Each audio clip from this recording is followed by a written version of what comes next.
চ্যাপ্টারের নাম হচ্ছে পর্যায় সারণী আর মৌলের ধর্মের পর্যাবৃত্ততা। এই চ্যাপ্টারটা অনেক বেশি গুরুত্বপূর্ণ। বিশেষ করে এই চ্যাপ্টারটা তোদের কাজে লাগবে ইন ফিউচার কেমিস্ট্রিতে, তো ফিজিক্সেও কাজে লাগবে, সব থেকে বেশি কাজে লাগবে কেমিস্ট্রিতে। পর্যায় সারণী এটা হচ্ছে একটা চার্টের নাম, একটা সারণী তৈরি করা হয়েছে, একটা চার্ট তৈরি করা হয়েছে, ঠিক আছে? পর্যায় সারণীতে আমাদেরকে কি পড়তে হয় সেটা আগে বুঝে নেই। প্রকৃতিতে অনেকগুলো মৌল আছে, তাই না? কতগুলো মৌল আছে প্রকৃতিতে? টোটাল 118টা। টোটাল মৌল কতগুলো আছে প্রকৃতিতে? 118টা। 118টা মৌল। এবার এই যে এতগুলো মৌল আবিষ্কার হয়েছে, এই এতগুলো মৌলকে যদি আমি আলাদা আলাদা করে তাদের বৈশিষ্ট্যগুলোকে নিয়ে মুখস্থ করতে যাই, সহজ ব্যাপার তো নয়। হাইড্রোজেনের বৈশিষ্ট্য এই একটা দুটো বৈশিষ্ট্য নয়, অনেক আছে। কতগুলো ক্যারেক্টারিস্টিক্স আছে। বৈশিষ্ট্য বলতে এর ইলেকট্রন বিন্যাস কেমন, হ্যাঁ, তারপরে এই অক্সিজেনের সাথে বিক্রিয়া করে কি করে না, হাইড্রোজেনের সাথে করে কি করে না, সরি মেটালের সাথে করে কি করে না, হ্যালাইড যৌগগুলো গঠন করে কি করে না, তারপরে হচ্ছে এর জারণ ক্ষমতা কেমন, বিজারণ ক্ষমতা কেমন, অ্যাসিডিটি কেমন, ক্ষারকীয় ধর্ম কেমন। তো বিভিন্ন ধর্ম হতে পারে। এবার এতগুলো ধর্ম তুই এরকম 118টা মৌলের জন্য কি তুই মনে রাখতে পারবি? পারবি না। আর কেমিস্ট্রিতে ইন ল্যাবের মধ্যে তোকে অনেক মৌল নিয়ে কাজ করতে হবে, অনেক যৌগ নিয়ে কাজ করতে হবে। তো এতগুলো মনে রাখা তো সহজ হবে না। সেই জন্য কি করা হয়, বিজ্ঞানীরা নিজে থেকেই কিছু চার্ট বানানোর চেষ্টা শুরু করেন, যে আমি এমন কিছু চার্ট বানাবো যেখানে যাদের মিল আছে তাদেরকে এক জায়গায় রাখবো, দিয়ে ওই একটার বৈশিষ্ট্য মনে থাকতে গেলে বাকিগুলোর বৈশিষ্ট্য মনে থেকে যাবে, তাই না? যেমন দুনিয়াতে মানুষ তো বিভিন্ন ধরনের আছে, তাদের মধ্যে আমরা ডিভাইড করে দিয়েছি। একটা একটা পার্টকে ডিভাইড করে দিয়েছি পুরুষ, আর একটা ডিভাইড করে দিয়েছি মহিলা। এবার পুরুষের একটার বৈশিষ্ট্য মুখস্থ করতে গেলে বাকি পুরুষের নেচার হয়ে গেল, ওই বৈশিষ্ট্যতেই চলবে। আবার মহিলাদের একটা বৈশিষ্ট্য হয়ে গেলে বাকিদেরও মহিলা, সেই রকম টাইপের একটা চার্ট বানানোর চেষ্টা করা হচ্ছে। তারই নাম, তারই লাস্ট যে ফলটা পেয়েছে সেটা হচ্ছে পর্যায় সারণী। তবে প্রথম দিকে পর্যায় সারণী তৈরি হয়নি। প্রথম দিকে বিভিন্ন সায়েন্টিস্ট বিভিন্ন রকম ভাবে মৌলগুলোকে সাজানোর চেষ্টা করছিলেন। সবার প্রথমে গুরুত্বপূর্ণ যে নামটা উঠে আসে, যার সাজানোটা সব থেকে বেশি একটু প্রচার হয়েছিল বা বেশি গ্রহণযোগ্য হয়েছিল, তিনি হচ্ছেন বিজ্ঞানী ডোবেরিনার বা ডোবেরাইনার। ইংরেজি ওয়ার্ড ডোবেরিনার বা ডোবেরিনার। তার আগে কি কেউ করেননি? করেছেন। তবে আমরা ডোবেরিনার দিয়ে শুরু করব। সবার প্রথমে ডোবেরিনার। এর ত্রয়ী সূত্র। ত্রয়ী সূত্র, ত্রয়ী কথার অর্থ বুঝতে পারছিস নিশ্চয়ই? তিনটে, তাই তো? ডোবেরিনারের ত্রয়ী সূত্র। তিনি কি করলেন, তিনটে তিনটে করে মৌল নিয়েছিলেন যাদের ধর্ম একই ছিল। তিনি প্রথম দিকে যে মৌলগুলো নিয়েছিলেন, লিথিয়াম, সোডিয়াম, পটাশিয়াম, এই যে তিনটা মৌল আছে না, এই তিনটে মৌলই ধাতু। এদের তিনজনের ধর্ম সেম, ঠিক আছে? ম্যাক্সিমাম মোস্ট অফ দ্য ধর্ম সেম। এমন তো হবে না যে সব ধর্মই একই হয়ে যাবে, তাহলে তো মৌলটা একই হয়ে গেল, আলাদা মৌল তো আর হলো না। তবে মোস্ট যে সমস্ত ধর্মগুলো আছে সেগুলো সেম, লিথিয়াম, সোডিয়াম, পটাশিয়াম। তো এরকম ভাবে তিনি বেশ কয়েকটা আহ, মোটামুটি 4টার মতো তিনি এরকম ছক বানিয়েছিলেন। এই একটা, এরকম আরো 2-3টে বানিয়েছিলেন, ঠিক আছে? এবার তিনি কিভাবে সাজালেন এগুলোকে, তিনি বললেন যে এদের যে পারমাণবিক ভর আছে, এদের যে পারমাণবিক ভর, যেমন লিথিয়ামের পারমাণবিক ভর হচ্ছে 7, সোডিয়ামের পারমাণবিক ভর হলো 23, আর পটাশিয়ামের পারমাণবিক ভর হচ্ছে 39। বুঝতে পারলাম? এদের যে পারমাণবিক ভরগুলো, এগুলো যদি আমি পরপর লিখি, মানে অ্যাসেন্ডিং অর্ডারে, বুঝতে পারছিস তো, ছোট থেকে বড় এরকম ভাবে যদি আমি সাহায্যে লিখি, তাহলে লাস্ট যে মৌল দুটো আছে 7 আর 39, এই দুটোর গড় বের করতে গেলে মাঝেরটাকে পেয়ে যাবো। 7 আর 39-এর গড় করতে গেলে কি পেয়ে যাবো? মাঝেরটাকে পেয়ে যাবো। তুই করে দেখ গড়। 7 প্লাস 39 ডিভাইডেড বাই 2, এটাই তো গড়। গড় মান বের করা। যোগ করে দেখ তো, 39 আর সাথে কত হচ্ছে? 46 বাই 2 সমান সমান 23। সব ক্ষেত্রে একই না, হয় না, বাট কাছাকাছি থেকে যায়। তো এরকম ভাবে তিনি সাজিয়েছিলেন। এটাকে বলা হচ্ছে ডোবেরিনারের ত্রয়ী সূত্র। একটু হলেও কিছুটা গ্রহণযোগ্য হলো, সেই সময় কিছুই ছিল না, সেই অনুযায়ী এটা তো যথেষ্ট, তাই না? ধীরে ধীরে আসলো নিউল্যান্ডসের অষ্টক সূত্র। এরপরে আসলো বিজ্ঞানী নিউল্যান্ডস, নিউল্যান্ডস নিউল্যান্ডস ইনার অষ্টক সূত্র আসলো। অষ্টক নাম শুনে বুঝতে পারছিস তো? 8, ঠিক আছে? তিনি একজন সঙ্গীতবিদ ছিলেন। আর সঙ্গীতবিদ মানে বুঝতে পারছিস, সা রে গা মা পা, সা রে গা মা পা ধা নি সা। টোটাল কটা আছে? 7টা সুর আছে। তারপরে আবার রিপিট করবে। তো তিনি এরকম বলেছিলেন যে নিউল্যান্ডস ওটার সাথে মিল রেখে, দেখ যে যেটা জানে, যার যেটা এক্সট্রা অ্যাক্টিভিটি আছে সেটাকে তো কাজে লাগাবেই। হ্যাঁ, ওই জন্য আমাদের ওরকম কিছু এক্সট্রা অ্যাক্টিভিটি রাখা উচিত, যে আমরা শুধু একটাতেই মাস্টারি করবো তা নয়। একটার সাথে আরেকটাকে রিলেট করবি, তখনই কিছু ব্লাস্ট হবে, তখনই কিছু এরকম মানে মহান কিছু আবিষ্কার হয়ে যাবে, যেটা উনি করেছেন। ওইদিকে গান শিখতেন আর এদিকে আবার কেমিস্ট্রি, ফিজিক্স, সায়েন্স নিয়ে পড়াশোনা করছেন। তো দুটোকে মিলিয়ে দিয়েছেন, মিলিয়ে এরকম একটা সূত্র তৈরি করেছেন, আর যথেষ্ট গ্রহণযোগ্য হয়েছে। ধরতে গেলে এখন আমরা যেটা পর্যায় সারণী পড়বো সেটা এটারই পরিবর্তিত একটা রূপ, এটাকে আর একটু কারেকশন করা হয়েছে। ঠিক আছে, তো নিউল্যান্ডস কি করেছেন, নিউল্যান্ডস বলছেন যে কিছু মৌলকে পরপর সাজিয়েছেন। যেমন ধর এরকম ভাবে সাজিয়েছেন তিনি: lithium, beryllium, boron, carbon, hydrogen, helium, lithium, beryllium, boron, carbon, nitrogen, oxygen, fluorine, neon, sodium, magnesium, aluminium, silicon, phosphorus, sulphur, chlorine, argon, potassium, calcium, 20টার মতো। আমি এইখানে কিন্তু আরো মৌল হয় আমি লিখিনি, এই জায়গাটায় আমি মৌল লিখিনি। ওপরে একটা হাইড্রোজেন হয়, এখানে একটা হিলিয়াম হয়, আমি লিখিনি। হ্যাঁ, তার কারণ তিনি যেটা সাজিয়েছিলেন সেখানে হাইড্রোজেনকে রাখেননি। আর দ্বিতীয়ত এইখানে যে মৌলগুলো থাকবে, পর্যায় সারণী খোলা আছে নিশ্চয়ই, এইখানে যে মৌলগুলো থাকবে সেই মৌলগুলো তখন আবিষ্কার হয়নি, তখন এই মৌলগুলোর অস্তিত্ব ছিল না। মানে অস্তিত্ব ছিল কিন্তু মৌলগুলো আবিষ্কার করিনি, আমরা চিনতাম না এইসব মৌলকে। ঠিক আছে, সেই জন্য এখানে আর ওই মৌলগুলোর নাম আমি আপাতত লিখছি না, যেহেতু নিউল্যান্ডস অনুযায়ী আমি করতে চাইছি। খেয়াল কর, 1 2 3 4 5 6 7 8, সারেগামা পাদানি সা। মানে ব্যাপারটা এরকম হয়ে গেল যে একটা মৌল থেকে শুরু করে পরবর্তী অষ্টম মৌলে যদি চলে আসি, তাহলে ধর্মের পুনরাবৃত্তি হচ্ছে। মানে এখানে যা ধর্ম ছিল এরও ধর্ম তাই। এই দেখ, লিথিয়াম, সোডিয়াম, পটাশিয়াম, তুই সোডিয়াম থেকে শুরু কর, আবার 7 যাওয়ার পর 8 নম্বর মৌলে চলে, আবার ধর্মের পুনরাবৃত্তি ঘটছে। সিমিলারলি তুই বেরিয়াম থেকে যদি শুরু করিস, বেরিলিয়াম থেকে, তাহলে বেরিলিয়াম থেকে যা 1 2 3 4 5 6 7, সরি, বেরিলিয়াম থেকে শুরু করছি 1 2 3 4 5 6 7, এই যে 8, তাহলে বেরিলিয়াম থেকে শুরু করে 8 নম্বর মৌল এটা। তাহলে বেরিলিয়াম থেকে শুরু করে 8 নম্বর মৌলতে যখন চলে আসি তখন আবার কি হচ্ছে, ধর্মের পুনরাবৃত্তি হচ্ছে। মানে বেরিলিয়াম ম্যাগনেসিয়ামের একই, ম্যাগনেসিয়াম ক্যালসিয়ামের একই, বুঝতে পারলি? তো এরকম পর্যন্ত তিনি 20 পর্যন্ত মৌলকে সাজাতে পেরেছিলেন। এটাকে বলা হচ্ছে নিউল্যান্ডসের অষ্টক সূত্র।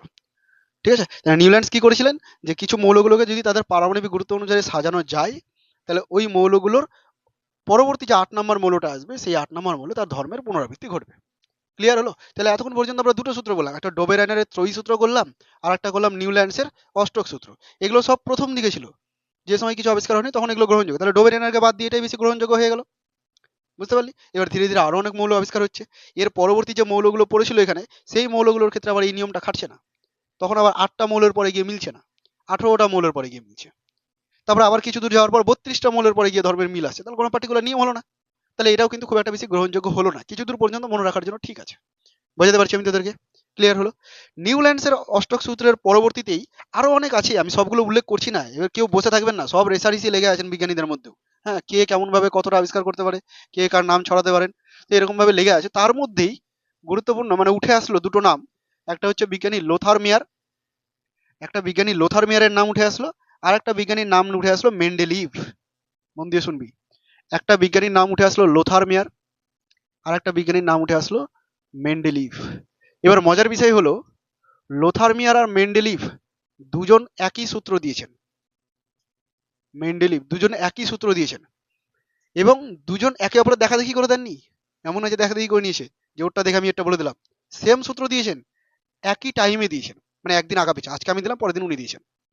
এবার তুই বলি তাহলে আমি যখন বলে দিয়েছি তো ওটাই শুনে বোধহয় পরের দিন দিয়েছেন, ওই সময় যোগাযোগ ব্যবস্থা ছিল না এরকম, একজন এই দেশে থাকে তো আরেকজন অন্য দেশে থাকে, কোনো কানেকশনই নেই। তাহলে এরা দুজন সূত্র দিয়েছেন একই, কিন্তু লোথার মেয়ারের একদিন আগে মেন্ডেলিভ দিয়ে দিয়েছেন। ঠিক আছে, এবং লোথার মিয়ার প্রথমত এগুলোকে সাজানোর জন্য ধর্মগুলোতে এক্সপেরিমেন্ট করতে হয় যে এই ধর্মগুলোর মিল আছে, তো লোথার মিয়ার শুধুমাত্র ভৌত ধর্মগুলোকে নিয়ে কাজ করেছিলেন, মেন্ডেলিভ ভৌত আর রাসায়নিক দুটো ধর্মকে নিয়ে কাজ করেছিলেন, সেই জন্য গুরুত্ব হয়ে গেল মেন্ডেলিভের। ভৌত আর রাসায়নিক দুটো ধর্মকে নিয়ে কাজ করেছিলেন, সেই জন্য লোথার মিয়ার সূত্রটা বলেছিলেন, তবে শুধু ভৌত ধর্মের জন্য, আর ইনি ভৌত আর রাসায়নিক দুটো ধর্মের জন্য। বোঝাতে পেরে গেছি নিশ্চয়ই? সেই জন্য আমরা মেন্ডেলিভের সূত্রটাকে বেশি গুরুত্ব দিচ্ছি, আর মেন্ডেলিভের সূত্রই পড়বো, লোথার মিয়ারের গুরুত্ব পড়ছি না। ঠিক আছে, মেন্ডেলিভের সূত্রটা কি? মেন্ডেলিভ বলছেন এই যে মৌলগুলো আছে এই মৌলগুলোর এক একজনের পারমাণবিক ভর আছে, এক একজনের এক একটা পারমাণবিক ভর আছে। যেমন লিথিয়ামের পারমাণবিক ভর হচ্ছে, আমি কথা বলেছি লিথিয়ামের পারমাণবিক ভর 7, সোডিয়ামের কথা বললাম 23, পটাশিয়ামের কথা বললাম 39, পটাশিয়াম ক্যালসিয়ামের কথা হয় 40। ঠিক আছে, এরকম বিভিন্ন মৌল, কার্বনের যেমন 12 হয়, অক্সিজেনের যেমন 8 16 হয়। ঠিক আছে, ফ্লোরিনের হয় 17, সরি 17 হয় না, 17 হচ্ছে এখানে হয় পারমাণবিক সংখ্যা। তো এরকম বিভিন্ন মৌলগুলোর পারমাণবিক ভর আছে, এক একজনের এক একটা আছে, পারমাণবিক ভর মুখস্থ করার কোনো দরকার নেই, একদমই দরকার নেই পারমাণবিক ভর মুখস্থ করার। মেন্ডেলিভ বললেন যে এই মৌলগুলোকে সাজাবো অবশ্যই, তবে তাদের পারমাণবিক গুরুত্ব অনুযায়ী সাজাবো। কি অনুযায়ী সাজাবো? পারমাণবিক গুরুত্ব, এর অ্যাসেন্ডিং অর্ডারে। পারমাণবিক গুরুত্ব মানেও যা, পারমাণবিক ভর মানেও তাই, একই কথা। পারমাণবিক ওজন মানেও তাই। এই নামগুলো দেখলে ঘাবড়ে যাবি না, একই জিনিস। পারমাণবিক ওজন, পারমাণবিক গুরুত্ব, পারমাণবিক ভর, একই ওয়ার্ড, ঠিক আছে? এই অনুযায়ী যদি মৌলগুলোকে সাজানো যায় পর পর পর পর, ঠিক আছে, তাহলে মৌলগুলোর ধর্মের পর্যায়ক্রমে পুনরাবৃত্তি ঘটে। ভালো করে শুনবি কি চালাকি করলেন তিনি। মৌলগুলোর ধর্মের পর্যায়ক্রমে পুনরাবৃত্তি ঘটে। তিনি বললেন না 8টা মৌল পর 9টা মৌল পর, 7টা মৌলের পর 18টা মৌল, এগুলো বললেন না। তিনি কি বললেন? মৌলগুলোর ধর্ম পর্যায়ক্রমে পুনরাবৃত্তি। পর্যায়ক্রমে মানে পর্যায়ের একটা নির্দিষ্ট নিয়ম মেনে পরিবর্তন হয়। এবার দেখ, পর্যায়ক্রমে বলতে যেমন এখানে পর্যায়ক্রমে হয়েছে যে এই মৌলগুলো 8 নম্বরে গিয়ে মিলে যাচ্ছে, এটার পরে যে বাকিগুলো পড়ে থাকবে তাদের ক্ষেত্রে 18 নম্বরে গিয়ে পড়ে যাচ্ছে, মিলে যাচ্ছে। তারপরে যেগুলো আসবে সেগুলো 32 নম্বরে, 32টার পরে গিয়ে মিলে যাচ্ছে। মানে একটা পার্টিকুলার পর্যায় মেনে চলছে। দিয়ে এরকম যে একটা সারণী তিনি তৈরি করলেন, এরকম একটা সারণী তৈরি করলেন, একটা চার্ট তৈরি করলেন। এই সারণীটার নাম হয়ে গেল পর্যায় সারণী। এটার নাম কি হয়ে গেল? পর্যায় সারণী। এটাই তোদের বইয়ে ছবি আঁকা আছে, দেখতে পাচ্ছিস। আর এটাকে নিয়েই আমাদেরকে পড়তে হবে। হুম। এবার তোর মনে হতে পারে, পড়তে পড়তে গিয়ে তোর মনে হতে পারে এত বিশাল জটিল বানানোর কি দরকার ছিল, এর থেকে আর সহজ কিছু ছিল না। এটাই সব থেকে সহজটাই পড়ছিস। এর থেকে বেশি আর কোনো সহজ নিয়মই নাই। এতদিন ধরে, অত 200-300 বছর ধরে এগুলো নিয়ে পড়ে দেখে দেখে আবিষ্কার করতে করতে গিয়ে এই একটা সঠিক জিনিস আবিষ্কার হয়েছে, যেটা দিয়ে আমরা বৈশিষ্ট্যগুলোকে সহজে মনে রাখতে পারি। হ্যাঁ, এটা হলো সব থেকে সহজ উপায়, যেটা তোদের কঠিন মনে হবে। তাহলে এই চারটা যে তৈরি হলো, এটার নাম কি? এটার নাম হচ্ছে পর্যায় সারণী। আর মেন্ডেলিভ কি বললেন? যে মৌলগুলোর পারমাণবিক ভর অনুযায়ী যদি পরপর সাজানো যায়, তাহলে তাদের ধর্মগুলো, তাদের ভৌত এবং রাসায়নিক ধর্মগুলো দুটোই উল্লেখ করতে হবে। ভৌত এবং রাসায়নিক ধর্মগুলো পর্যায়ক্রমে পুনরাবৃত্ত হয়। পুনরাবৃত্ত মানে রিপিট হচ্ছে।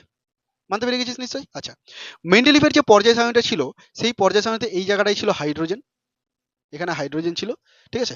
এই জায়গায় হিলিয়াম থাকবে, তবে মেন্ডেলিভের পর্যায় সারণীতে ছিল না এটা। আমি ওই জন্য ক্ষোভের বাইরে রাখছি যেগুলো ছিল না, ঠিক আছে? Hydrogen, helium, lithium, beryllium, boron, carbon, nitrogen, oxygen, fluorine, neon, sodium, magnesium, aluminium, silicon, phosphorus, sulphur, chlorine, argon, potassium, calcium, এরকম ভাবে চলবে। হিলিয়াম, নিয়ন, আর্গন, তারপরে এখানে ক্রিপ্টন, এখানে জেনন, তারপরে রেডন। আমি যেভাবে মুখস্থ করেছি তোদেরকেও মুখস্থ করিয়ে দেবো। আর মুখস্থ করতে হবেই। 20টা মৌল বোধহয় মুখস্থ করেছিস, কেউ কেউ মুখস্থ করে রেখেছিস 20টা মৌল। ওটা তো করতেই হবে, মানে হাইড্রোজেন থেকে শুরু করে ক্যালসিয়াম পর্যন্ত তো মুখস্থ করতেই হবে। এর বাইরেও পুরো পর্যায় সারণী তোকে মুখস্থ করে দেবো আমি, এখানেই মুখস্থ হয়ে যাবে, ঠিক আছে? 1 বাই 1 প্রত্যেকটা ক্লাসে আমি চেষ্টা করবো সবগুলোকে করিয়ে দেওয়ার। শোন তাহলে, তাহলে মেন্ডেলিভের পর্যায় সূত্রটা বুঝে গেছিস সবাই? মেন্ডেলিভের পর্যায় সূত্র কি হলো? এবার মেন্ডেলিভের পর্যায় সূত্র আবিষ্কারের সময় এই নিষ্ক্রিয় মৌলগুলো ছিল না।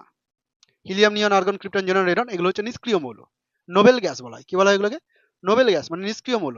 মানে এরা কারোর সঙ্গে সহজে বিক্রিয়া করবেই না, ঠিক আছে? তবে বর্তমানে টেকনোলজি এত উন্নত হয়েছে যে এদেরকেও বিক্রিয়া করে দিই। কিন্তু তখন আবিষ্কার হয়েছিল সেই অনুযায়ী নাম থেকে গেছে এদের, নিষ্ক্রিয় গ্যাস বা নোবেল গ্যাস, ঠিক আছে? তো এই নিষ্ক্রিয় গ্যাসগুলো কারোর সাথে বিক্রিয়া করে না, সেই সময় ছিল না, আবিষ্কার হয়নি বলে। এটা কিন্তু মেন্ডেলিভের পর্যায় সারণীতে এদের কোনো জায়গাই ছিল না। মেন্ডেলিভের পর্যায় সারণীতে এই ক্ষোভটা ছিল শুধু। বুঝতে পারলাম? এবার যখন ওগুলো আবিষ্কার হতে শুরু করলো, তখন হলো মেন্ডেলিভের সংশোধিত পর্যায় সারণী। সংশোধিত মানে বুঝতে পারছিস, সংশোধন করা হলো, তখন এই সমস্ত জিনিসগুলো চলে আসলো, ঠিক আছে? এটা হলো মেন্ডেলিভ। এবার মেন্ডেলিভের সংশোধিত পর্যায় সূত্রতে গিয়ে দেখা গেল যে যেমন পটাশিয়াম 39, ঠিক আছে? আর্গন হচ্ছে 39.9। তাহলে তুই আমাকে বল, মেন্ডেল যে সূত্র দিয়েছেন যে পর পর সাজাবো, তাহলে সেই অনুযায়ী পটাশিয়াম আগে থাকা উচিত 39, আর 39.9 পরে থাকা উচিত। তো এটা হলো মেন্ডেলিভের পর্যায় সারণীর ত্রুটি। মেন্ডেলিভের পর্যায় সারণীতে এমন কিছু কিছু মৌল আছে যে মৌলগুলোর পারমাণবিক ভর বেশি, অথচ ওদেরকে আগেই জায়গা দেওয়া হয়ে গেছে।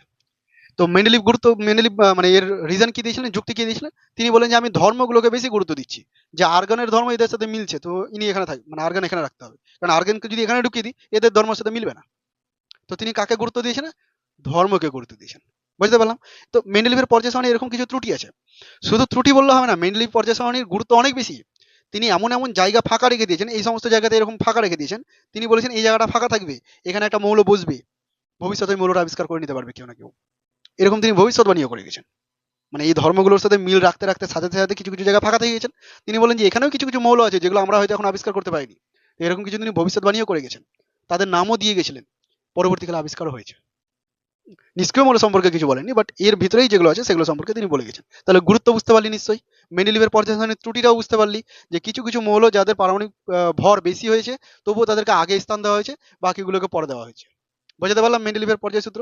আচ্ছা, তাহলে এত যখন জটিলতা তৈরি হলো, এবার মেন্ডেলিভের পর্যায় সারণীতে দেখবি কোনো কোনো জায়গায় এরকম আছে, যেমন এরকম ধরনের খোপ আছে। তো আমি জাস্ট মোটামুটি একটা দেখাচ্ছি। এখানে দেখবি এ বি লেখা আছে, খোল পর্যায় সারণীটা এ বি লেখা আছে। এখানে দেখবি এ বি লেখা আছে, ঠিক আছে? তারপরে 8 নাম্বারটাতে চলে যায়, 8 নাম্বারটাতে কিছু লেখা নাই। যেটা 8 নাম্বারটা আছে, ওটাতে দেখবি কিছু লেখা নাই, কিন্তু ওর মধ্যে আবার 3টা করে মৌল আছে। খেয়াল করেছিস? প্রথম আর দ্বিতীয় পর্যায়ে ছেড়ে দে, তারপরে চলে যা, দেখ 3টা করে মৌল আছে। হুম। আর এগুলোতে দেখবি 2টা করে মৌল, একটা উপরে রাখছে একটা নিচে রাখছে, এরকম ভাবে রাখছে। হ্যাঁ, কিন্তু তারা এক লাইনে আছে আবার। ভালো করে শুনবি, তারা এক লাইনে আছে। তো এই যে মেন্ডেলিভের পর্যায় সারণীটা, এইদিকে দেখ, এই মেন্ডেলিভের পর্যায় সারণীটা, এই যে এক একটা করে লাইন পেয়ে যাচ্ছিস না, হরাইজন্টাল লাইন, অনুভূমিক লাইন, এই লাইনগুলোকে নাম দিয়েছিলেন পর্যায়। কি নাম দিয়েছিলেন? পর্যায়, বা এটাকে বলা হয় পিরিয়ড, ইংরেজিতে বলা হয় এটাকে পিরিয়ড, পর্যায় বা পিরিয়ড। ঠিক আছে? আর ওপর থেকে লম্বালম্বি যে লাইনগুলো আছে, উল্লম্বভাবে যেগুলো আছে, এগুলোর নাম হচ্ছে শ্রেণী। এগুলোর নাম কি? শ্রেণী। ঠিক আছে? তাহলে এগুলো পর্যায় এক একটা, আর এগুলো ওপর থেকে নিচে কি? শ্রেণী। মেন্ডেলিভের পর্যায় সারণীতে পর্যায় সংখ্যা ছিল টোটাল 7টা। 1 2 3 4 5 6 করতে করতে কতগুলো ছিল টোটাল? 7টা, মানে 7টা লাইন ছিল এখানে। মেন্ডেলিভের পর্যায় সারণীতে কটা পর্যায় ছিল? 7টা পর্যায়। মেন্ডেলিভের পরে যখন সংশোধিত করা হলো তখনও 7টা পর্যায়। তারপরে আবার যখন সংশোধিত করে আধুনিক দীর্ঘ পর্যায় সারণী হলো তখনও 7টা পর্যায়। মানে পর্যায় চেঞ্জ হয়নি, পর্যায় 7টাই আছে। এবার শোন, বইয়ে এই জিনিসটা লেখা নেই যেটা এখন আমি বলছি। মেন্ডেলিভ যখন পর্যায় সারণী তৈরি করেছিলেন, মানে মেন্ডেলিভের সমসাময়িক, সেই সময় শ্রেণী সংখ্যা ছিল 8টা। 1 2 এরকম ভাবে 3 4 5 6 ছিল, লাস্টে গিয়ে 8-এ গিয়ে শেষ হয়ে গেছিল। 9 বলে কোনো কিন্তু শ্রেণী ছিল না মেন্ডেলিভের সময়, বইয়ে লেখা পাবি না এটা। মেন্ডেলিভ যে সময় তৈরি করেছিলেন, যদি প্রশ্ন এরকম থাকে যে মেন্ডেলিভের সমসাময়িক শ্রেণী সংখ্যা কত ছিল, তুই কি বলবি? 8টা ছিল। পরবর্তীতে যখন মেন্ডেলিভের পর্যায় সারণীকে সংশোধিত করা হলো, তুই বলবি মেন্ডেলিভের সংশোধিত পর্যায় সারণী, তখন হয়ে গেল 9টা শ্রেণী। এখানে এই নিশ্চয়ইগুলো যুক্ত করে দেওয়া হলো। তাহলে সংশোধিত কটা ছিল? 9টা। ঠিক আছে? এবার সংশোধিত করার পর 9টা থাকার পরেও এই ত্রুটিগুলো কিন্তু দূর হলো না, যে যেটা বেশি পারমাণবিক ভর ছিল সেটাকে আর আগে রাখা গেল না, মানে ওটাকে মানে বেশি পারমাণবিক ভরটাকে পরে রাখা গেল না, ওটাকে আগেই রাখতে হলো। যেমন আর্গন, এরকম অনেকগুলো আছে, টেলুরিয়ামের আছে একটা, ঠিক আছে, এরকম বই দেখবি কয়েকটা আছে। তো এটাকে রাখা গেল না, বুঝতে পারলাম নিশ্চয়ই? তো এটা কিন্তু সংশোধিত পর্যায় সূত্রতেও ত্রুটিটাকে দূর করা গেল না, তাহলে এটাকে আরো একটু কম মানে উন্নত করার দরকার আছে। হ্যাঁ, এটা র্যান্ডমলি আবার আবিষ্কার হলো বিজ্ঞানী মোজলি। নাম শুনেছিস কি? শুনবি কেমন করে, এরা বিজ্ঞানী না, এদের নাম শুনবি না তো? রিলস করে যারা ভাইরাল হলো ওদের নাম মনে আছে, তাই না? বিজ্ঞানী মোজলে, বিজ্ঞানী মোজলে এক্স রশ্মি নিয়ে এক্সপেরিমেন্ট করছিলেন। ঠিক আছে? কি এক্সপেরিমেন্ট করছিলেন এখন পড়াবো না, 12-এ আছে এক্স রশ্মি নিয়ে আলোচনা, ফিজিক্সে যখন পড়বি তখন ওটা জানাবো। তো বিজ্ঞানী মোজলে এক্স রশ্মি নিয়ে এক্সপেরিমেন্ট করছিলেন, এক্স রশ্মি, যেগুলো গুরুত্বপূর্ণ পয়েন্ট আমি বলে দিচ্ছি। এক্স রশ্মি নিয়ে এক্সপেরিমেন্ট করছিলেন, এবং এই এক্সপেরিমেন্টের ফলাফল হিসেবে তিনি দেখলেন যে মৌলগুলোর যে ধর্ম, ভৌত বা রাসায়নিক ধর্ম, সেগুলো তার পারমাণবিক ভরের তুলনায় তার পারমাণবিক সংখ্যার সাথে বেশি সম্পর্কিত। কথাটা মানে বুঝতে পারলি? কথাটা মানে বুঝতে পারলি না? ব্যাপারটা এরকম টাইপের। ধর আমি মেন্ডেলিভ, আমি সবার প্রথমে তোদেরকে নিয়ে আলোচনা করেছিলাম, তোরা এক একটা মৌল, ঠিক আছে, আমি তোদের বৈশিষ্ট্য হিসাব করছিলাম তোদের বয়স অনুযায়ী।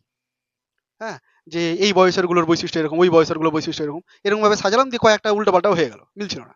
পরবর্তীকালে মজলে আসলো, মজলে এসে বললো কি, যে না, এদের বৈশিষ্ট্যগুলো বয়স অনুযায়ী করলে হবে না, এদের পারিবারিক কালচারটাকেও দেখতে হবে, যে ওদের পরিবার কি কতটা উন্নত, সেই অনুযায়ী বৈশিষ্ট্যগুলো চেঞ্জ হচ্ছে। বুঝতে পারলি? তো মোজলের কাজটা হচ্ছে ওই রকম। মেন্ডেলিভ কি বলেছিলেন? মেন্ডেলিভ বলেছিলেন যে পারমাণবিক ভর অনুযায়ী সাজান, ধর্মগুলো পারমাণবিক ভরের সাথে রিলেটেড। মোজলে এক্সপেরিমেন্টের মাধ্যমে দেখলেন যে মৌলগুলোর ধর্ম তার পারমাণবিক ভরের সাথে অতটাও সম্পর্কিত নয়, সব থেকে ভালো সম্পর্কিত হচ্ছে তার পারমাণবিক সংখ্যার সাথে। আর পারমাণবিক সংখ্যা মানে তো তোরা বুঝে গেছিস, পরমাণু ক্রমাঙ্ক, প্রোটন সংখ্যাটা। তাহলে ওই মৌলের যে নিউক্লিয়াসের ভেতরে প্রোটন সংখ্যা আছে, তার সাথে ধর্মগুলো রিলেটেড। এবার তিনি বললেন যে এটাকে তাহলে কারেক্ট করে পারমাণবিক সংখ্যা অনুযায়ী, মানে পরমাণু ক্রমাঙ্ক অনুযায়ী মৌলগুলোকে সাজাবো। এবার মৌলগুলোকে যদি পরমাণু ক্রমাঙ্ক অনুযায়ী সাজাতে যায়, তাহলে এখন ক্রমাঙ্কগুলো আমি লিখছি, দেখ। হাইড্রোজেনের 1, হিলিয়ামের পরমাণু ক্রমাঙ্ক 2, 3 4 5 6 7 8 9 10 11 12 13 14 15 16 17 18 19 20। এবার বল আর্গন নিয়ে আর পটাশিয়াম নিয়ে কোনো সমস্যা হচ্ছে? আর্গনের পরমাণু ক্রমাঙ্ক আগে আছে, আগেই রেখেছি, পটাশিয়াম। তো এইরকম ভাবে ত্রুটিগুলো দূর হয়ে গেল। বুঝতে পারলাম? তাহলে মেন্ডেলিভের পর্যায় সারণীর ত্রুটি দূর করেছেন বিজ্ঞানী মোজলে। হ্যাঁ, আর এই মোজলের এই আবিষ্কারের পর মেন্ডেলিভের এই সূত্রটাকে একটু রিঅ্যারেঞ্জ করা হলো, সংশোধিত করা হলো। ওটাকে বলা হচ্ছে মেন্ডেলিভের সংশোধিত পর্যায় সূত্র। কি বলা হচ্ছে? মেন্ডেলিভের সংশোধিত পর্যায় সূত্র, বা এটাকে এরকমও বলতে পারি আধুনিক পর্যায় সূত্র। মানে আধুনিক আমরা এখন ব্যবহার করছি ওটাকে, মডার্ন এই সময় ব্যবহার করছি, সেই জন্য ওটাকে আধুনিক পর্যায় সূত্রও বলা হয়ে থাকে। তো মেন্ডেলিভের সংশোধিত পর্যায় সূত্র বা আধুনিক পর্যায় সূত্র যদি বলে, তুই সূত্রটা কি বলবি? যেটা আগে ছিল সেটাই বলবি, শুধুমাত্র পারমাণবিক ভরটাকে সরিয়ে দিয়ে পারমাণবিক সংখ্যা বলে দিবি। কি বলবি? যে মৌলগুলোকে যদি তাদের পারমাণবিক সংখ্যা অনুযায়ী পর্যায়ক্রমে পরপর সাজানো যায়, তাহলে একটা নির্দিষ্ট সময় অন্তর বা একটা নির্দিষ্ট পর্যায়ে অন্তর অন্তর মৌলগুলোর ধর্মের পুনরাবৃত্তি ঘটবে। আর মেন্ডেলিফের যদি সূত্র বলে শুধুমাত্র, তাহলে পারমাণবিক ভর দিয়ে বলবি। ডিফারেন্স বোঝাতে পারলাম? বুঝে গেছিস সবাই? ওকে।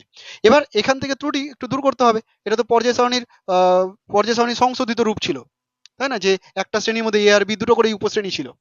তো এরকম যাতে জটিলতা না হয় যে একটা শ্রেণীর মধ্যে দুটোই থাকবে, এই জটিলতাকে দূর করার জন্য নিয়ে আসা হলো আধুনিক পর্যায় সারণী। আধুনিক পর্যায় সারণী এখন দেখবি বাজারে কিনতে পাওয়া যায়, দেখবি স্কুলগুলোতেও ঝোলানো থাকবে। আধুনিক পর্যায় সারণী তোরা পেয়ে যাবি পেজ নাম্বার 95। ঘুরিয়ে নে। এটা হলো আধুনিক পর্যায় সারণী। এই আধুনিক পর্যায় সারণীতে কি করা হয়েছে? এই আধুনিক পর্যায় সারণীতে উপশ্রেণীগুলোকে সরিয়ে দেওয়া হলো। উপশ্রেণীর জন্য আলাদা আলাদা করে এক একটা শ্রেণী রাখা হলো। ঠিক আছে? উপশ্রেণীগুলোকে সরিয়ে দিয়ে এদের জন্য আলাদা আলাদা করে এক একটা শ্রেণী রাখা হলো। কিন্তু পর্যায় সংখ্যা ওটাই আছে, পর্যায় ওটাই আছে। 1 2 3 করে পর্যায়গুলো ছিল, কত দূর পর্যন্ত? 7 পর্যন্ত। এটাই আছে। শ্রেণী সংখ্যা হয়ে গেল কটা? ছিল 9টা, ছিল না? এখন হয়ে গেল 18টা। এখানে একটাই থাকবে, এ বি করে, আর কোনো গ্রুপ নেই, সাব গ্রুপ নেই। 2 3 ডট ডট ডট ডট করে টোটাল কতগুলো? 18টা। বুঝতে পারলি? এবং এক একটা শ্রেণীতে এক একটা মৌল, আর ডবল ডবল কোনো মৌল নেই। ঝামেলা শেষ। এটা হলো আধুনিক পর্যায় সারণী। মোটামুটি বোঝাতে পারলাম তোদেরকে আমি, ওভারঅল একটা ধারণা দিলাম। তোদের পড়তে তো হবে বই থেকে। আর এই 20টা মৌল অবশ্যই মুখস্থ করতে হবে। এবার এই 20টা মৌল মুখস্থ অনেক ট্রিক হয়। অনেকে এরকম ভাবে মুখস্থ করে, হা হে লি বে বু কি সব মুখস্থ করে। ওগুলো না, ওগুলো করা আমার আমার মনে হয় যে ওটা বেশি একটু জটিল হয়ে যাবে। হ্যাঁ, ওই হা হে লি মনে রাখতেই কষ্ট হবে তখন। তা আমি বলবো যে নাম ধরেই মুখস্থ করবি, যেটা আমি করেছি অলরেডি। তোরা হয়তো অনেকে করে নিয়েছিস। নাম দিয়ে hydrogen, helium, lithium, beryllium, boron এতবার বলতে থাকবি, এতবার বলতে থাকবি, যে মানে অ আ ক খ যেমন আর ভুলিস না এখনো। পরপর অ আ ক খ বলতে গেলে কি মাঝখানে ক ঢুকিয়ে দিবি? ও এরপরে আই বলবি। তো সেই রকম বলতে গিয়ে যদি তোর ভুল হয়ে যায়, তুই নিজেই বুঝিয়ে যাবি যে ভুল বলছি, এখানে কিছু একটা ছিল। এরকম একটা ঠোঁটস্থ হয়ে যাবে। তো ওটা কি আজকে মুখস্থ করবি আজকে হয়ে যাবে? এটা একদমই সম্ভব নয়। একটা বছর পড়ে আছে এখনো। মাঝে মাঝেই পড়তে থাকবি, দেখবি হয়ে গেছে। ঠিক আছে? কতদূর পর্যন্ত পড়বি? পর্যায় বরাবর টোটাল 20টা তো মুখস্থ করবি পর্যায় বরাবর। আর এই ভার্টিক্যালি মুখস্থ করতে হয় আবার। এইটাকে আমি তোদেরকে মুখস্থ করিয়ে দিচ্ছি আজকে। এই ভার্টিক্যালি কি করে মনে রাখবি, এটা আমি তোদেরকে মুখস্থ করে দিচ্ছি, যে ওপর থেকে নিচে কি কি হয়। তো তার জন্য সবার আগে এই মৌলগুলোর নাম জানতে হবে। তুই পি বললাম, তুই বুঝিস না যে পি মানে কি, এগুলো জানতে হবে। পি মানে ফসফরাস। হ্যাঁ। তারপরে সিএল বললাম, তুই জানিস না ওটা মানে ক্লোরিন। এ আর মানে আর্গন। তো এই নামটা অন্তত জানতে হবে, এটা দেখার পরেই তুই জানতে পারবি, বই দেখবি। আমি একটুখানি মোটা মনে রাখার মতো ধরিয়ে দিই তোদেরকে আগে। যেমন প্রথম শ্রেণীতে যে মৌলগুলো থাকবে, প্রথম শ্রেণীর মৌলগুলো সবার উপরে থাকবে হাইড্রোজেন, 1 নম্বর পর্যায়ে। 1 নম্বর পর্যায়ে আর প্রথম শ্রেণীতে বলছি, হ্যাঁ, 1 নম্বর পর্যায়ে প্রথম শ্রেণীতে। 2 নম্বরে থাকবে lithium, sodium, potassium, rubidium, caesium, francium. বললাম আমি না দেখে দেখে, তোরাও বলতে পারবি। মনে রাখার ট্রিক, মনে রাখার ট্রিক। অ্যাকচুয়ালি আমি মনে মনে একটা ট্রিক বলছিলাম আর লিখছিলাম, ওই জন্য আমার লেট হচ্ছিল একটু লিখতে। ধরতে পেরেছিলি কি? গ্যাপ দিয়ে দিয়ে করছি, মানে মনে মনে বলছি আর আসল লেখাটা লিখছি, তোদেরকে বুঝতে দিচ্ছি না। তো বিষয়টা হচ্ছে এরকম, আমি এরকম মনে রেখেছি, শুনলে একটু হাসি লাগতে পারে এরকম। প্রথমে হচ্ছে হাইরে, লি না কে, লিনাকে, রুবি সাজাবে। লিনার বিয়ে লেগেছে, ওকে সাজাতে হবে। কোথায় সাজাবে? ফ্রান্সে। তো অবাক করার কাণ্ড না? সেই জন্য অবাক হয়ে গেছি আমি। হাইরে, মনে রাখতে পারবি তো? হাইরে হাইড্রোজেন, লি লিথিয়াম, না সোডিয়াম, না দিয়ে আবার ওই মনে রাখিস না, এনে মানে সোডিয়াম। সোডিয়াম, কে কে পটাশিয়াম, রুবি রুবিডিয়াম, সাজাবে সিজিয়াম, ফ্রান্সে ফ্রান্সিয়াম। মনে থাকবে নিশ্চয়ই? সহজ কিনা মনে রাখা বল? আচ্ছা, 2 নম্বরে যেটা থাকবে দেখ, 2 নম্বর শ্রেণীতে যে থাকবে, 2 নম্বর শ্রেণী পর্যায় ওগুলোই, 1 2 3 4 করে পরপর পর্যায়। এগুলো যদি মনে রেখে দিতে পারিস তাহলে কাজ হয়ে গেল। এটা এটা তো আরো মজাদার। আচ্ছা, হাইড্রোজেনের প্রথম শ্রেণীতে হাইড্রোজেন আর হিলিয়াম ছাড়া কেউ নেই। হ্যাঁ, হাইড্রোজেন আর হিলিয়াম এই ছাড়া মাঝে আর কেউ নেই। তাহলে মাঝের ওপরটা ফাঁকা। এইখান থেকে শুরু হবে। এখানে শুরু হবে হচ্ছে বেরিলিয়াম। আমার আগেই হাসি পেয়ে গেল, কারণ এটা আমি ভাবছি আমার হাসি পাচ্ছে। সরি,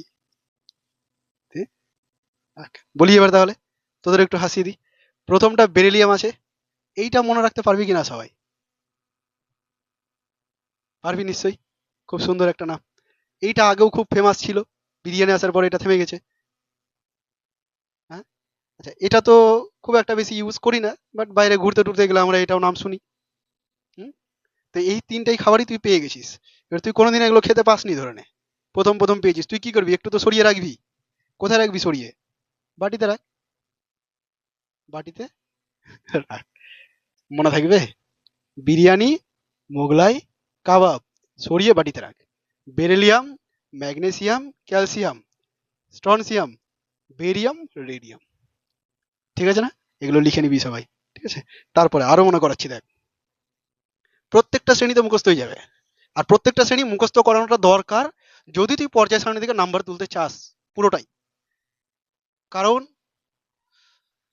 এখানে বিভিন্ন পরিবর্তন দিবে, যে ওপর থেকে নিচে আকারের পরিবর্তন হচ্ছে কিনা, তড়িৎ কিভাবে পরিবর্তন হচ্ছে, তখন তোকে জানতে হবে যে পর পর কি আছে।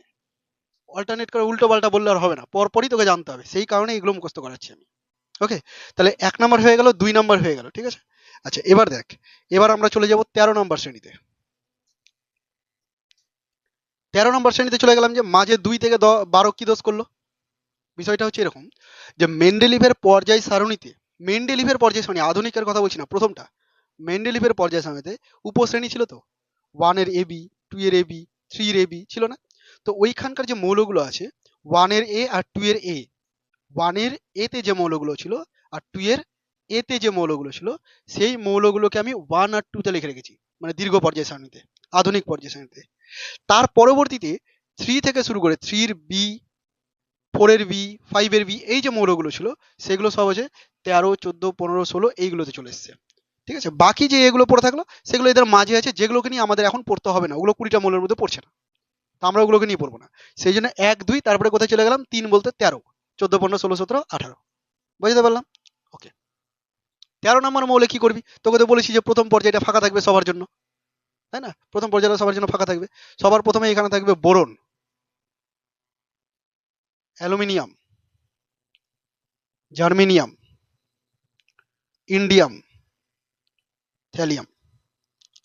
বলি এবার নামটা। শোন,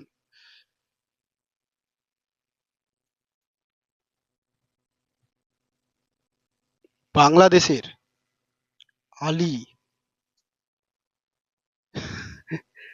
গেল গেল, জিই মানে গেল, বাংলাদেশের আলী গেল কোথায়? ইন্ডিয়ার, ইন্ডিয়ার, বাংলায় লিখে দিতে পারিস। ঠিক আছে, ইন্ডিয়ার টিএল, টিএল দিয়ে কিছু একটা নাম দিয়ে দে।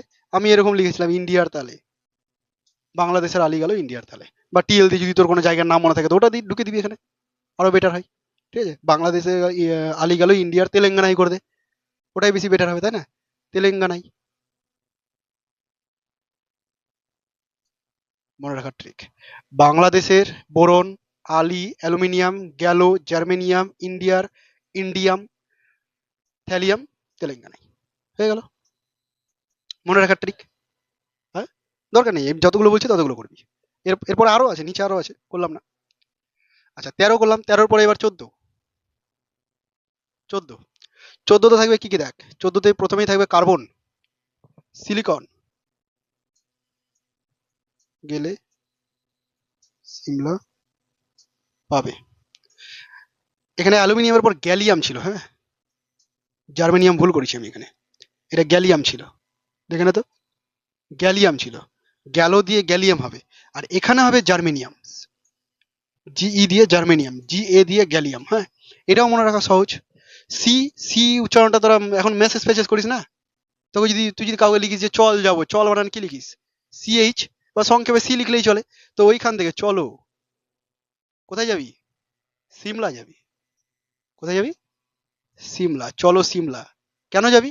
কারণ ওখানে গেলে, সিমলা গেলে সোনা পাবি। কি পাবি? সোনা পাবি। ঠিক আছে, আমি ভুল লিখলাম কেন? চলো সিমলা গেলে সোনা, স্ট্রনসিয়াম, সোনা পাবি। পিবি হচ্ছে পাবি, পিবির নাম হচ্ছে লেড, পিবির নাম কি? লেড। বুঝতে পেরেছি নিশ্চয়ই? তাহলে এটা 14 নম্বর মৌল। আপাতত এই কটা মুখস্থ করে আসবি, এর পরের দিন 15, 16, 17, 18 ওইগুলোকে মুখস্থ করাবো। ঠিক আছে, প্রথম দিনে তোদের কাজ থাকবে এটা, প্রথম থেকে আরেকবার করে নে। নামগুলো তো আগে জানতেই হবে, যে এগুলো নাম শুনতে গেলে যেন এগুলো মাথায় চলে আসে। হ্যাঁ, এনএ মানে সোডিয়াম, কে মানে পটাশিয়াম, আরবি মানে রুবিডিয়াম, সিজিয়াম, ফ্রান্সিয়াম। তাহলে হাইরে লিনাকে রুবি সাজাবে ফ্রান্সে। তারপরে প্রথম ঘরটা ফাঁকা দিয়ে beryllium, magnesium, calcium, strontium, barium, radium, biryani Mughlai kebab সরিয়ে বাড়িতে রাখ, হয়ে গেল। বাংলাদেশের আলি গেল ইন্ডিয়ার তাহলে, চলো সিমলা গেল সোনা পাবে, ব্যাস। এতদূর পর্যন্ত করে নিতে পারবি তো মুখস্থ। তোদের বাড়ির কাজ এইগুলো মুখস্থ করা আগে থাকবে, এইটা মুখস্থ করা। আর ওই প্রথম থেকে শুরু করে হাইড্রোজেন থেকে শুরু করে ক্যালসিয়াম পর্যন্ত প্রথম যে 20টা মৌল, সেই 20টা মৌলকে মুখস্থ করা পরপর। আমি কিন্তু পরের দিন এটাই আগে ধরবো তোদের, যে পরপর মৌলের নাম্বার সবাইকে ধরবো। একটু কষ্ট হবে, বাড়ি থেকে পড়তে যখন যাবি দেখবি এগুলো একবারে 20টা মুখস্থ হচ্ছে না, তো তুই একবারে পড়বিও না। তুই এখন বাড়ি যাবি, 5টা মৌলকে মুখস্থ করবি, 5 মিনিট লাগবে মুখস্থ করে, 5 মিনিটের থেকে কম সময় লাগবে। 5টা মৌলকে মুখস্থ করবি, ছেড়ে দে। কোনো এক সময় খাওয়া দাওয়া করে বইটা খুলে আবার একটা পরবর্তী 5টা মৌলকে মুখস্থ করবে। এরকম 5টা করে মুখস্থ কর। তারপরে যেদিন পড়তে আসবি তার আগের দিন সব কটাকে একবারে দেখে চলে আসবি, মুখস্থ হয়ে গেছে দেখবি। এরকম ছোট ছোট করে যদি করিস। আর আমি এখনই পড়তে বসলাম, আমি ট্যালেন্টেড আছি, আমি পেরে যাবো 20টা, হবে না। গুলি দিবি কিন্তু, ভুল ভালো হয়ে যাবে। যাদের মুখস্থ হয়নি তাদের জন্য বলছি, করে আসতে পারবি নিশ্চয়ই। তাহলে কি কি বললাম আজকের ক্লাসে? সবার প্রথমে ডোবের আয়নার ত্রয়ী সূত্র, তারপরে নিউল্যান্ডস এর অষ্টক সূত্র, তারপরে বললাম লোথারমিয়ার আর মেন্ডেলিফের নাম, মেন্ডেলিফের পর্যায় সূত্র বললাম। মেন্ডেলিফের পর্যায় সূত্রটাকে সংশোধিত করা হলো বিজ্ঞানী মোজলের এক্সপেরিমেন্টের উপর ডিপেন্ড করে। ডিফারেন্সটা কোথায় আসলো? পারমাণবিক ভর থেকে পারমাণবিক ক্রমাঙ্কে চলে গেলাম, তাই না? মেন্ডেলিফের পর্যায় সারণীর কিছু ত্রুটি ছিল, খুব গুরুত্বপূর্ণ ত্রুটি কি ছিল? বেশি পারমাণবিক ভরটাকে আগে জায়গা দিয়ে দিয়েছিল, ধর্মের উপর মিল রেখে। এই জায়গাগুলোকে ঠিক করতে হলো। মেন্ডেলিফের পর্যায় সূত্রের গুরুত্বও আছে কিছু ইম্পর্টেন্ট, কি কিছু মৌল সম্পর্কে তিনি ভবিষ্যৎবাণী করে গেছিলেন। এই মৌলগুলোকে মুখস্থ করা খুব ভালো হয়েছে। এখানে যদি আমি একটা শ্রেণীর মৌলর বৈশিষ্ট্য মুখস্থ করি, তাহলে বাকি সবার মুখস্থ আমার জানা আছে। সোডিয়ামের যা হবে বাকিগুলো তাই হবে, ঠিক আছে? তাহলে সুবিধা হলো কিনা? এরকম ভাবে মুখস্থ করতে হবে। মেন্ডেলিফের পর্যায় সারণীতে পর্যায় সংখ্যা ছিল 7টা, মেন্ডেলিফের সংশোধিত 7টা, আধুনিক পর্যায় সূত্র 7টা। মেন্ডেলিফের পর্যায় সারণীতে শ্রেণী সংখ্যা ছিল 8টা, মেন্ডেলিফের সংশোধিত পর্যায় সারণীতে শ্রেণী সংখ্যা ছিল 9টা, আর আধুনিক দীর্ঘ পর্যায় সারণীতে শ্রেণী সংখ্যা কটা আছে? 18টা। অনেক সময় যদি অপশনে দিয়ে দেয় যে মেন্ডেলিফের পর্যায় সারণীতে শ্রেণী সংখ্যা কত, আর তুই ধর ওই 8টা পেলি না, অপশনে 9 আছে, 9 কি করবি? আমরা বুঝে গেছিস যে ওটাই বলতে চাইছে তোকে, ঠিক আছে? এরকম ভাবেই চলবি। তোদের রায় মার্টিনের বইগুলোতেও দেখবি, বা অন্যান্য যেসব গাইড বইগুলো আছে সেই বইগুলোতেও দেখবি ওই 8টা 9টা করেই লেখা আছে, ঠিক আছে? এই বিষয় কিন্তু কোনো জায়গায় লেখা নেই, এটা একমাত্র 11-এ উঠেই পাবি তোরা। যাই হোক, বোঝাতে পেরে গেছি নিশ্চয়ই। আর এই পর্যায় বরাবর শ্রেণী বরাবর মৌলগুলোর নাম, ঠিক আছে? আজকের ক্লাস এখানে এতটুকুই থাকলো।